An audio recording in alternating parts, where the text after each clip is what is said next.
السلام علیکم دوستو ساتھیوں، میں ہوں سمیع ابراہیم۔ آپ دیکھ رہے ہیں ہمارا یوٹیوب چینل اور آج منگل ہے 20 اکتوبر سن 2020۔ دو تین چیزوں پر آج بات کریں گے آپ کے ساتھ۔ ایک تو مڈل ایسٹ کے حوالے سے جو آئی ایم ایف نے فور کاسٹ کی ہے، اس کے مطابق بہت سارے جو ممالک ہیں ان کی جو اقتصادی حالت ہے مشرق وسطیٰ میں، اس میں تبدیلی آنے کا امکان ہے، اور یہ جو معاشی حالات میں تبدیلی کی وجہ سے پولیٹیکل انرسٹ بھی ہو سکتا ہے، وہاں پر پولیٹیکل ٹرموائل بھی ہو سکتا ہے، اور بالکل جیسے عرب سپرنگ ہوا تھا پہلے، آج سے کئی سال پہلے، جس کے نتیجے میں مصر میں گورنمنٹ تبدیل ہو گئی تھی، ٹیونیزیا میں تبدیل ہوئی تھی، اور بہت سارے ممالک میں گورنمنٹ تبدیل ہوئی تھی، تو اس قسم کا پولیٹیکل انرسٹ بھی آ جاتا ہے۔ وہ کون کون سے ممالک ہیں اور کیا اس میں ہو سکتا ہے، وہ آپ کو بتائیں گے۔ اور دوسرا جو چیز بڑی امپورٹنٹ ہے کہ پاکستان کے اندر پاکستان ڈیموکریٹک موومنٹ جو اپوزیشن کا اتحاد ہے، وہ بنیادی طور پر حاصل کیا کرنا چاہتا ہے، اور بہت ساری جماعتیں جو پی ڈی ایم کا حصہ نہیں ہیں وہ بھی انہی کی بولی بول رہی ہیں، تو کیا ہو کیا رہا ہے۔ ایک چیز میں آپ کو بتا دوں کہ اگر آپ غور سے دیکھیں تو جو بھی اس وقت مسلم لیگ نون، اس وقت پاکستان پیپلز پارٹی، مولانا فضل الرحمان، محمود خان اچکزئی، مینگل صاحبان، اور اب تو اس میں جماعت اسلامی بھی شامل ہو گئی ہے، جو یہ باتیں کر رہے ہیں اس کا ایک ہی فوکس ہے، اور وہ فوکس ہے پاکستان کی فوج، اور اس کے بارے میں یہ بات کرنا کہ جو پاکستان کے اندر جو پولیٹیکل مینیپولیشن ہے، یہ جو ساری سیاست ہے، حکومت کون کرے گا، حکومت سے کون باہر جائے گا، کون اندر آئے گا، یہ سب کچھ یہ اپوزیشن کی پارٹیاں یہ الزام لگا رہی ہیں کہ جناب یہ سب کچھ فوج کرتی ہے۔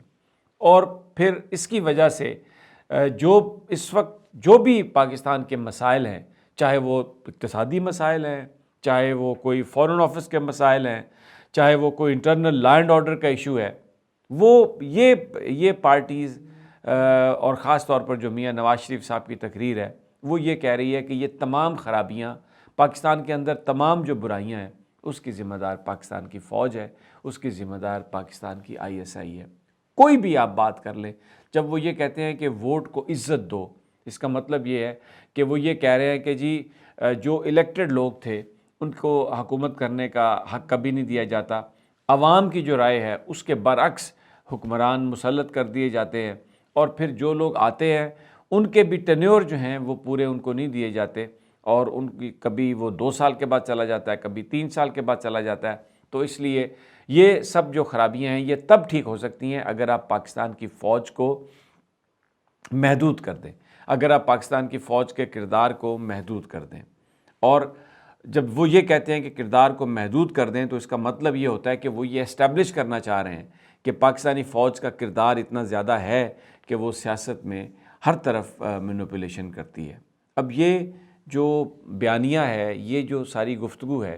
یہ بھارت یہ بات کر رہا ہے۔ بھارت کہہ رہا ہے کہ پاکستان کے پولیٹیشین بھارت کے ساتھ تعلقات بنانا چاہتے ہیں، نواز شریف صاحب تعلقات بنانا چاہتے ہیں، اور دوسری جماعتیں اپنے نیبرز کے ساتھ تعلقات ٹھیک رکھنا چاہتی ہیں، لیکن پاکستان کی فوج انہیں یہ نہیں کرنے دیتی، جس کی بنا پر پاکستان کی فوج نے نواز شریف صاحب کا جو ٹینیور ہے اس کو ختم کیا، ان کو حکومت سے نکالا۔ اس کی وجہ یہ تھی کہ وہ جو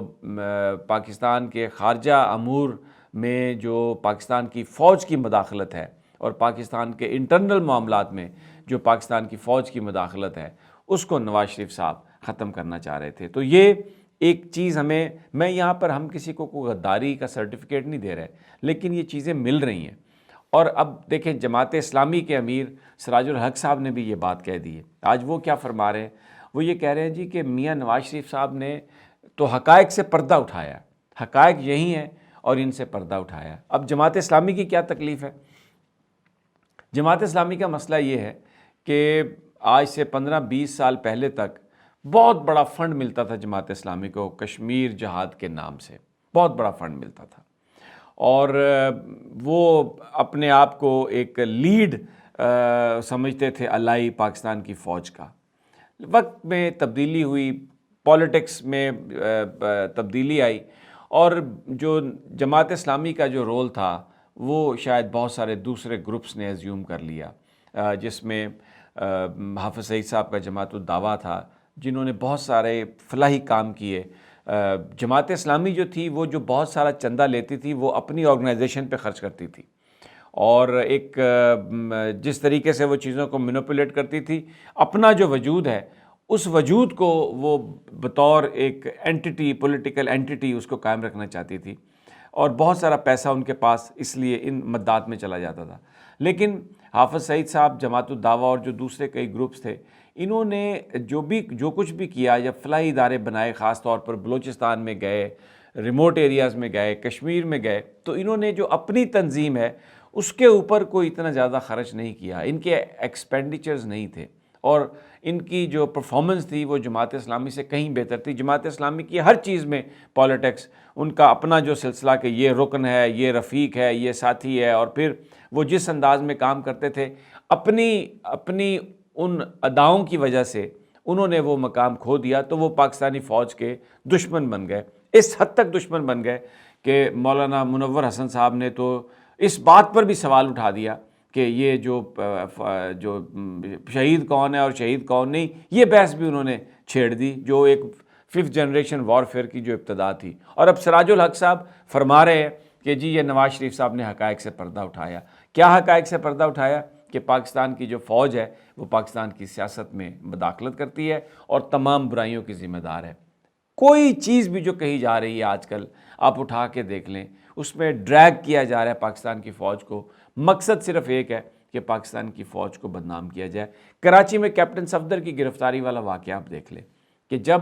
ان کو گرفتار کیا گیا، ان پر جو پرچہ درج کیا وہ سندھ کی پولیس نے کیا، اس کے بعد یہ کہا پی ڈی ایم کی لیڈرشپ نے کہ جی ہمیں تو یہ بتایا مراد علی شاہ صاحب نے اور بلاول بھٹو نے کہ جناب یہ ہم نے تو کوئی پرچہ ہمیں تو پتہ ہی نہیں ہے، اور یہ تو بڑے پریشر کے ساتھ کیا، اور پھر انہوں نے لیک کروائی یہ خبر، حامد میر صاحب سے ٹویٹ کروایا، محمد زبیر صاحب کو کوٹ کیا۔ محمد زبیر صاحب نے خود بھی یہ بات کی کہ جناب وہ تو جو آئی جی پولیس تھے ان کو کڈنیپ کر کے لے گئے وہاں پر ڈی جی رینجرز کے پاس، سیکٹر کمانڈر کے آفس میں لے گئے، وہاں پہ ڈی جی وہاں پہ رینجرز کے لوگ بھی تھے، اور یہ کہا آئی جی صاحب کو کہ آپ پرچہ درج کریں، اور پھر اس کے بعد رینجرز آئے اور انہوں نے کیپٹن صفدر کو گرفتار کیا اور وہ وہاں سے لے گئے۔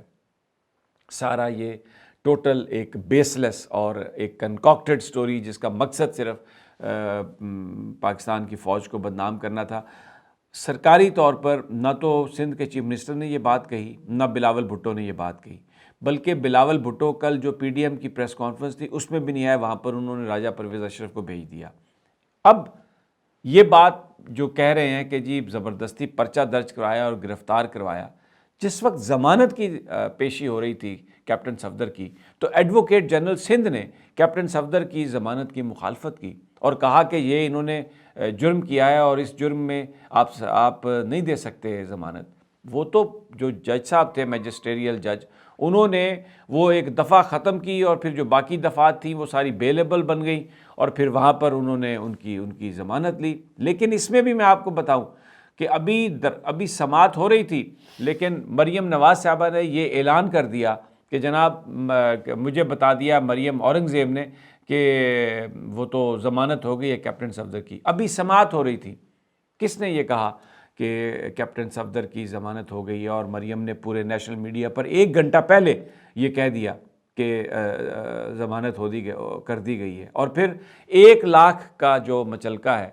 اس پر ضمانت لے لی گئی، وہ جج صاحب نے لی عدالت۔ تو ایک بڑا سوال پہلے تو یہ پیدا ہوتا ہے کہ قائد اعظم کی کوئی بے حرمتی کرے، ان کے جو مزار کی کوئی بے حرمتی کرے، پاکستان کے آئین میں جو چیزیں درج ہیں اس کی وائلیشن کرے، تو اس کو آپ 1 لاکھ روپے کے مچلکے پہ چھوڑ رہے ہیں۔ اور اگر کسی جج کے بارے میں اگر یہ ازیوم کر لیا جائے کہ جناب وہ توہین عدالت اس نے کی ہے، تو اس کو آپ سزائیں دیتے ہیں، اس کی آپ ضمانت نہیں لیتے، یہ کیسا انصاف ہے؟ بہت سارے لوگ یہ سوال کر رہے ہیں کہ وہ جو جج صاحب ہیں 1 لاکھ روپے کے مچلکے پر نہ صرف انہوں نے ضمانت لی، بلکہ انہوں نے یہ کہا کہ جس شخص نے یہ درخواست دی ان کے خلاف، کیپٹن صفدر کے خلاف پرچے کی، اس کا ٹیلی فون قبضے میں لے لیا جائے اور اس کا فورنزک آڈٹ کیا جائے۔ کیا یعنی وہ جو نون لیگ کے لوگ جو اس وقت الزام لگا رہے تھے جی کہ یہ ایجنسیوں کے کہنے پہ کرایا ہے، یہ اس کے کہنے پہ کرایا، ان کے اس موقف کو تسلیم کیا جج صاحب نے وہاں پر، اور وہ جو جج شرکی تھے انہوں نے یہ کہا کہ اس کا ٹیلی فون قبضے میں لے کے اس کا فرنزک کرایا جائے۔ کیا میسج آپ دے رہے ہیں؟ قائد کے جو مزار کی بے حرمتی ہوئی پاکستان کے آئین اور قانون کے تحت لکھا ہوا ہے، درج ہے اس میں، اور آپ دفعات ختم کر کے ضمانت پر رہا کر رہے ہیں، اور ساتھ اس شخص کا جو پاکستانی جس نے یہ درخواست دی کہ قائد کے مزار کی بے حرمتی ہوئی، اس کے آپ ٹیلی فون کا فورنزک کرنا چاہ رہے ہیں۔ یہ کیا میسج آپ دینا چاہ رہے ہیں؟ یہ جو بات کہی جاتی ہے نا کہ یہ ہر طرف آج اداریہ دیکھ لیں آپ، اداریہ ابھی ڈان یہ اداریہ لکھ رہا ہے کہ جی محمود خان اچکزئی کی تقریر کو زیادہ ٹائم کیوں نہیں دیا گیا، مینگل کو کیوں نہیں ٹائم دیا گیا، یعنی جو پاکستان کی فوج کو گالیاں نکالتے ہیں، ڈان اخبار کو یہ تکلیف ہے ان کے ایڈیٹوریل سٹاف کو کہ جی فریڈم آف ایکسپریشن کے تحت ان کو دینی چاہیے، اور وہ اور پھر یہ الزام لگا رہا ہے کہ جی وہ کنٹرول کر رہے ہیں چینلز کو، یہ کہہ رہے ہیں کہ آپ یہ دکھائیں اور یہ نہ دکھائیں۔ بھئی چینلز نہ دکھائیں، چینلز دکھا دیں، چینلز نہ مانیں۔ یہ جو آپ لکھ رہے ہیں، اتنی آزادی آپ کو دے دی ہے ان لوگوں نے کہ یعنی آپ یہ بات کر رہے ہیں اور آپ کو کوئی کچھ نہیں کہہ رہا، تو ان کو کیوں کوئی کہہ رہا ہوگا؟ اگر آزادی نہ ہوتی تو آپ یہ بات نہ لکھ سکتے، آپ کو بالکل بھی یہ لکھنے کی پھر اجازت کوئی نہ دیتا، آپ کا بھی منہ شٹ اپ کرا دیا جاتا، بند کرا دیا جاتا آپ کو بھی۔ لیکن آپ جھوٹ بول رہے ہیں، ایک جھوٹا پروپیگنڈا ایک پاکستان میں ایک اس طرح سے ان لوگوں نے شروع کر دیا، جس میں یہ کہا جا رہا ہے کہ سب کچھ پاکستان کی فوج کروا رہی ہے، اور پھر جس انداز میں میسیجز ہو رہے ہیں، جس طریقے سے ابھی آپ دیکھیں کہ یہ پورا ایوری پاکستانی از شاکڈ کہ کس طرح قائد کی جو مزار کی بے حرمتی ہے، کس طرح اس کو پلان کیا گیا، کس طریقے سے یہ سارا کچھ ہوا، اور پھر یہ مریم صفدر کا یہ کہنا کہ جی دروازے توڑ کے اندر آئے۔ بھئی ساری ویڈیو چل رہی ہے کیپٹن صفدر کی، وہ جس وقت آئے ہیں وہ پانی کی بوتل ان کے ہاتھ میں ہے، نعرے لگا رہے ہیں، اور انہوں نے آ کے جب وہ پیچھے جو گاڑی کا حصہ تھا اس میں جب وہ بیٹھنے لگے تو وہ پولیس والے نے کہا نہیں نہیں سر یہاں پر نہیں، آپ تو آگے فرنٹ سیٹ پہ آپ بیٹھیں گے۔ تو جس کو زبردستی گرفتار کیا جاتا ہے، وہاں سے لایا جاتا ہے نکال کے، تو یہ اس کو اس طرح سے بٹھایا جاتا ہے گاڑی میں۔ بہرحال یہ سارے معاملات بنیادی طور پر ایک کیمپین چل رہی ہے جس کا مقصد پاکستان کی فوج کو بدنام کرنا ہے، اور یہ انڈیا بھی چاہ رہا ہے کہ ISI اور پاکستان فوج کمزور ہو، اور یہ جو پولیٹیکل لیڈرز ہیں یہ پھر اپنی مرضی سے سودے کر سکیں، اپنی مرضی سے بھارت کے ساتھ تجارت کر سکیں، جندال سے کر سکیں، اپنی شوگر ملوں میں ان کو بھرتی کر سکیں، کشمیر کا سودا کر دیں، بھارت کی جو ہیجمنی ہے اس کو قبول کر لیا جائے۔ یہ وہ دوراہا ہے جہاں پر پاکستان اس وقت کھڑا ہے، اور یہ فیصلہ آپ نے کرنا ہے، پاکستان کے لوگوں نے کرنا ہے کہ کس نے جیتنا ہے، کیا بھارتی بیانی نے جیتنا ہے یا پاکستان کے بیانیے نے جیتنا ہے۔ میں نے وہ جو بات کہی آپ سے کہ جو کووڈ نے جو اکانومیز کو بہت زیادہ متاثر کیا ہے، اس کے مطابق مڈل ایسٹ میں، جس میں کویت شامل ہے، جس میں سعودی عرب شامل ہے، جس میں قطر شامل ہے، پھر اس کے بعد لبنان شامل ہے، یہاں پر جو اکانومی ہے وہ بڑی شرنک ہوئی ہے، اور اس کی وجہ سے بے روزگاری ہوئی ہے۔ اس بے روزگاری کی وجہ سے وہاں انریسٹ کا امکان ہے، وہاں پر اس چیز کا امکان ہے کہ ہنگامے پھوٹ پڑیں، اس چیز کا امکان ہے کہ لوگ گلیوں سڑکوں سے باہر نکلیں، اور جس طرح پہلے عرب سپرنگ میں ہوا، مختلف ممالک میں آئے لوگ اور انہوں نے حکومتوں کو تبدیل کیا، عین ممکن ہے کہ ان ممالک میں بھی کوئی اس طرح کی صورتحال پیدا ہو جائے۔ اور یہ جو وارننگ ہے، یہ IMF نے یہ وارننگ دی ہے کہ یہ جو اقتصادی صورتحال ہے ان ممالک کی، وہ سیاسی عدم استحکام کی طرف لیڈ کر سکتی ہے۔ مزید جیسے اس کی تفصیل آئیں گی اس رپورٹ کی، وہ بھی اور دیگر جو معاملات ہیں ان پر جلد انشاءاللہ آپ سے ملاقات ہوگی۔ میری اگلی ویڈیو تک اجازت دیجیے، اللہ نگہبان۔